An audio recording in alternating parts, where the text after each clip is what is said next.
The snow fell in heavy, relentless sheets, blanketing the small town of Maplewood, Ohio, as the wind howled like a mournful song.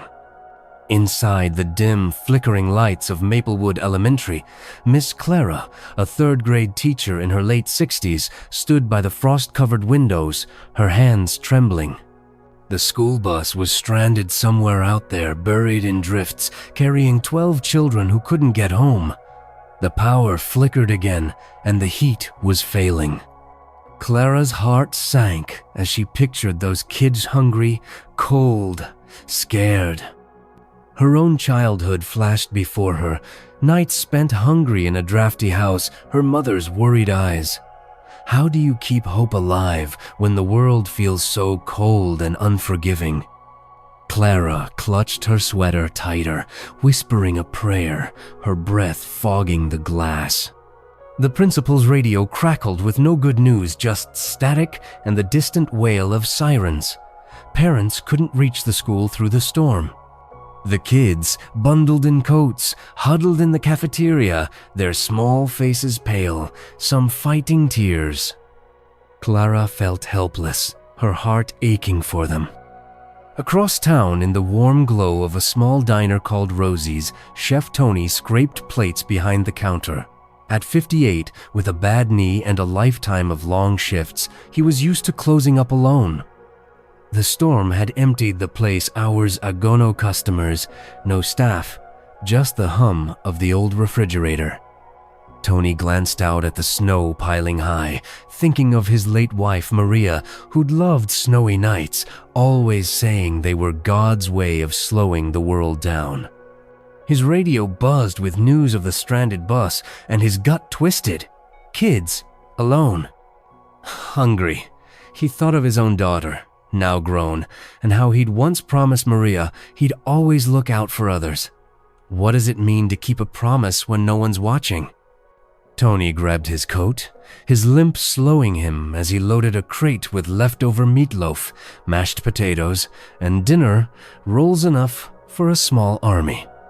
He fired up his old pickup, the engine groaning, and headed into the storm. The snow stung Tony's face as he reached the school, his truck skidding on the icy lot. Inside, Clara met him at the door, her eyes wide with surprise. "Tony, what are you doing here?" she asked, her voice shaky.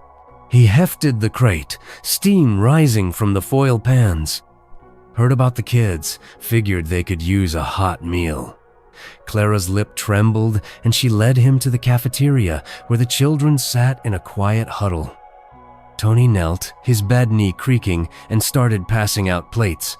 A little girl with pigtails, no older than 8, looked up, her eyes big. "Is this for us?" she whispered. Tony nodded, his gruff voice softening. "Eat up, kiddo. It's meatloaf, my specialty." The kids dug in, their chatter growing louder, faces brightening with each bite. Clara watched, a tear slipping down her cheek. How does one small act ripple into something bigger? Tony caught her eye, offering a shy nod, and she returned a hesitant smile, her hands no longer trembling. As the kids ate, Tony sat with them, listening to their stories. A boy named Jamal told him about his dog, Rusty, who loved snow. A girl named Lily shared how she missed her mom, stuck at work. Tony listened, his rough hands folded, nodding like each word mattered. Clara joined in, sharing a story of her own, how her teacher once gave her a warm coat when she was their age. The kids laughed, their fear easing, the cafeteria feeling less like a cold shelter and more like a home. Tony poured coffee from a thermos for Clara, his calloused fingers brushing hers as he passed the cup. "You're doing good by these kids," he said quietly. Clara blushed, looking away.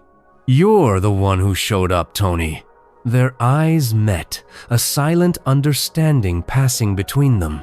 What happens when two lonely souls find warmth in each other's kindness? How does a shared moment change the way we see ourselves?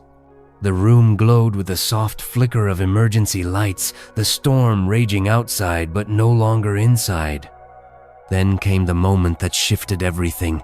The principal rushed in, radio in hand. "The bus is safe. Parents are on their way." Cheers erupted, but Clara noticed Lily, the girl who'd missed her mom, sitting alone, her plate untouched. Clara knelt beside her, her voice gentle. "What's wrong, sweetheart?" Lily's lip quivered. "What if Mama can't get here? What if she's stuck forever?"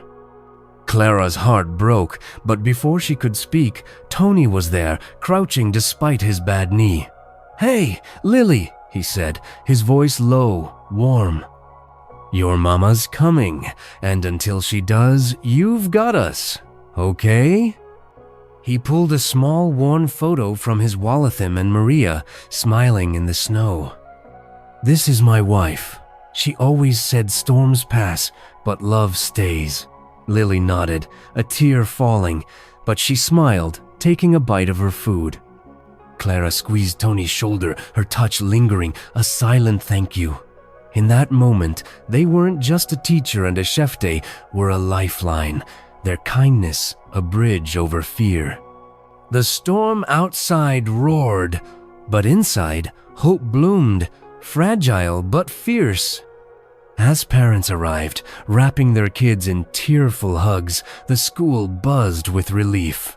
Tony packed up his empty pans, his limp more pronounced, but his heart lighter. Clara walked him to the door, the snow still falling but softer now. "You didn't have to do this, Tony," she said, her voice thick. He shrugged, a half-smile tugging at his lips. "Maria would have wanted me to."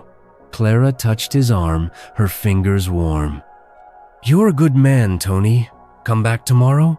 I make a mean apple pie." He chuckled, nodding. "Deal." As he drove off, the diner's lights glowed faintly through the snow, a beacon in the dark. Clara stood by the window, watching, her heart full. Kindness, she realized, wasn't just a meal or a moment, it was a promise kept, a hand extended, a light in the storm. And maybe, just maybe, it was the start of something new. What's the kindest thing you've experienced? Share in the comments. Has a small act of kindness ever changed your day or your life? Share your story in the comments below.